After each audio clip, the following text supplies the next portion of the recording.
南投草屯小基干团队结合着资济志工，到社区带领着老大人，用在地食材做鸡摊青菜的料理，来照顾长辈健康。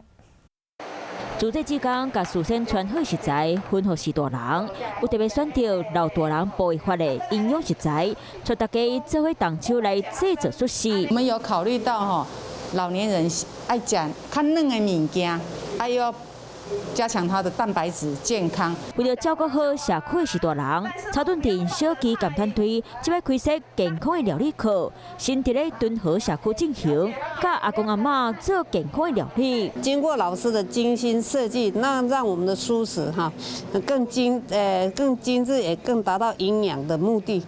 大家就有更多的兴趣。阿公阿嬷生啊真欢喜，伫咧课程内底嘛有健康讲座，甲食的含运动斗打做伙，或是大人春轮筋骨提身体。Hello， 大家好，我是乃瑜，要教给大家2个任务。第一个，华视新闻的脸书专页，你按赞了吗？